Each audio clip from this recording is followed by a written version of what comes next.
Today is flower planting day. It's one of my favorite days of the year. I'll give you a few tips on how to get those flowers started. First off, you want to put on some good music. Flowers really like music. Today I'm choosing Nassau Coliseum, 1981, Grateful Dead. There's some seeds that really like to have light to germinate.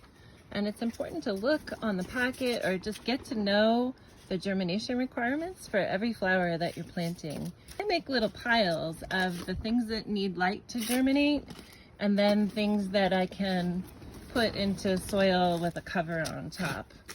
So I organize it that way. Some of the seeds are tiny, tiny, tiny, and they need light to germinate. So it's important to use a fogger. Make sure that they don't get pummeled into the soil when you water them.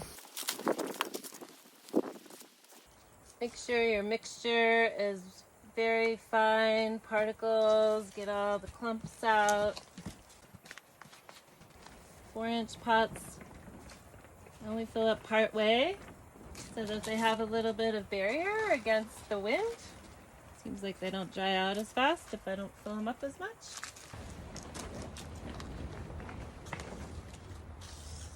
Some seeds require light for germination. Some seeds take 5 days. Some seeds take 14 days. Try to just group everybody into the most sameness so that when the flat comes up, everybody's on the same page. I like to make my labels beforehand because knowing the color is really important to me.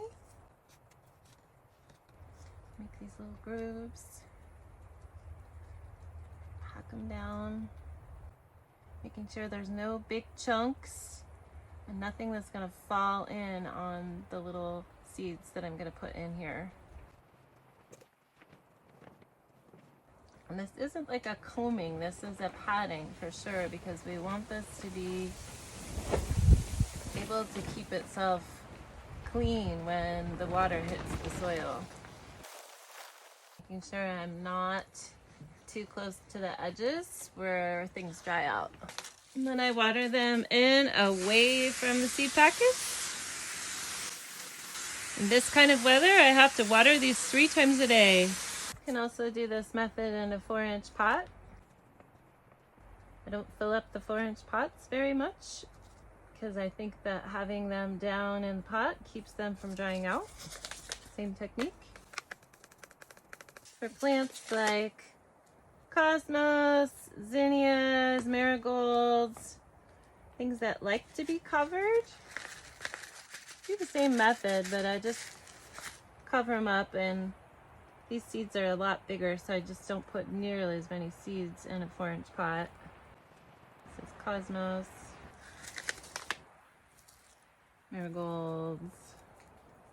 They're kind of hard to fit into a furrow, so I just scatter them. This is my super orange nipple zinnia.